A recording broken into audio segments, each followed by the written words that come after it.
تحریک انصاف کے اندر بھی ایک پازیٹیوٹی نظر آ رہی ہے، لیکن میں اسد کیسر صاحب کا ایک ٹویٹ دیکھ رہی تھی۔ انہوں نے کہا کہ یہ قادر ٹرسٹ کا جو فیصلہ ہے اس میں جج ناصر جاوید رانا نے تیسری بار اس کو مؤخر کر دیا۔ حکومت نے 17 جنوری کو جوڈیشل کمیشن کا اجلاس بلایا ہے جس میں ہائی کورٹ کے نئے ججز کی تقرری ہونی ہے۔ میری اطلاع کے مطابق توشہ خانہ کیس میں عمران خان کو سزا دینے والے جو جج ہیں انہوں نے نام دیا کہ ان کو نئے جج بنانے کا امکان ہے اور سزا سنانے کے بعد بھی یہی جج جو ہے وہ سنیں گے اپیل کو۔ تو کیا اس کا تعلق ہائی کورٹ کے ساتھ انہوں نے جوڑا ہے یا یہ کوئی بہت دور کی کوڑی ہے جو کہ وہ لائے ہیں؟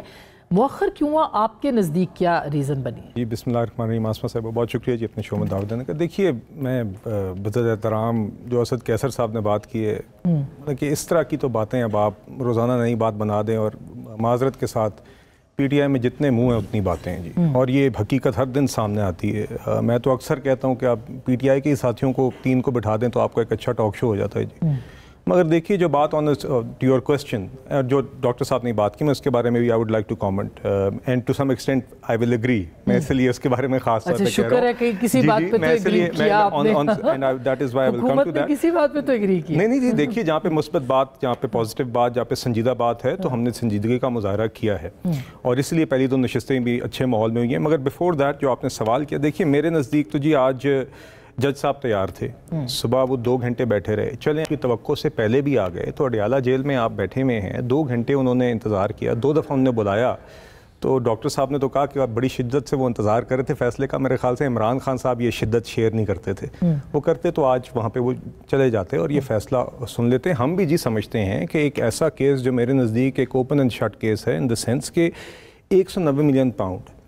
پاکستان کی عوام کے نیشنل کرائم ایجنسی نے پاکستان کی حکومت کو دیے، اور عمران خان صاحب نے کابینہ کا فورم استعمال کر کے اس شخص کی جیب میں ڈال دیے جس شخص نے سیٹلمنٹ میں یہ رقم یو کے میں دی تھی۔ جو پیسہ عوام پہ لگنا تھا وہ اس شخص کی جیب میں ڈال دیا گیا تاکہ وہ جا کے سپریم کورٹ پہ اپنا جرمانہ ادا کر دے۔ یہ لب لباب ہے اس معاملے کا، اس میں کوئی کمپلیکیشن نہیں ہے۔ اس لیے ہم بھی سمجھتے ہیں کہ اس فیصلے میں کافی تاخیر آئی ہے، اور آج اگر خان صاحب وہاں پہ پیش ہو جاتے تو وہ سزا اناؤنس ہو جاتی۔ بہرحال اگر اب 17 کو ہے تو میں امید کرتا ہوں جی کہ اس معاملے میں انصاف ہوگا۔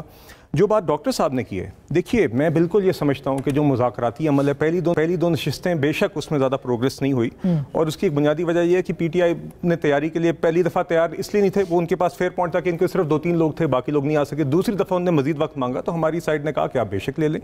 مگر پہلی 2 میٹنگز اچھے خوشگوار ماحول میں ہوئی ہیں، اور اگر ایک ایسا فورم بن گیا ہے اسپیکر صاحب کی صدارت میں جہاں پہ اس طرح کے ماحول کے اندر، اب مشروط ہے وہ فورم بائی دا وے، کیونکہ اب خان صاحب نے کہا ہے کہ اس یہاں سے آپ نے جو لاسٹ یہ ہوگی اگر اس میں کمیشن اناؤنس نہیں، دیکھیے میرا تو خیال ہے، اب دیکھیں نا ڈاکٹر صاحب کی بات کو آگے لے جاتے ہوئے کہ اس کے اندر ہمیں سیاسی ٹیمپریچرز کو سنجیدگی، دیکھیے اگر آپ اس طرح کنڈیشنالٹیز اور الٹیمیٹمز دیں گے نا تو پھر یہ فورم ضائع ہوگا، یہ میری رائے ہے۔ اگر آپ اس فورم کا ایک ایسا فورم بنائیں گے جہاں پہ آپ اگلی ملاقات میں، تو پہلی دفعہ پی ٹی آئی فارملی اپنے مطالبات رکھے گی، ابھی تک تو بات کا آغاز ہی نہیں ہوا، اور آپ اس سے پہلے ہی کہہ رہے ہیں کہ وہ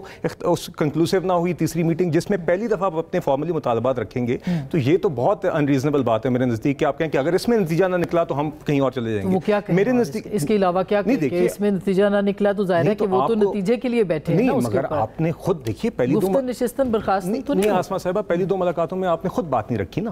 پہلی 2 اگر آپ نے 2 ملاقاتوں کے اندر دوسری دفعہ خود آ کے مدت مانگی مزید تیاری کے لیے، تو اب جب آپ رکھنے جا رہے ہیں تو پہلے رکھیں تو صحیح بات، آگے سے بات چیت کا آغاز تو ہونے دیں۔ آپ نے ابھی ایک بات رکھی نہیں اور آپ کہہ رہے ہیں کہ یہ نتیجہ خیز اسی نشست میں ہو، میرے نزدیک یہ ریزنیبل نہیں ہے۔ اور اس کی دوسری وجہ یہ ہے کہ اس طرح کا اگر ایک فورم بن گیا ہے جہاں پہ سنجیدہ اور ایک اچھے ماحول میں بات چیت کا موقع ہے، تو یہی قومی ایشوز کے اوپر بھی ڈسکشن کا، دہشت گردی اور معیشت سمیت فورم بننا چاہیے۔ اس کو اس کانٹیکسٹ میں دیکھیں گے تو پھر آئی تھنک یہ بہتر آگے چلے گا۔ نہیں کرنا ہے نا، اس کو حکومت نہیں کرنا ہوتا ہے، ہم تو جی دیکھیے پہلے 2 ہم نے اچھے ماحول میں پہلی 2 میں کیا، اور انشاءاللہ آگے بھی ہمارا رویہ یہ ہے۔ اب ماحول، اچھا ماحول سے اب عدالت کا ماحول بھی تھا ایک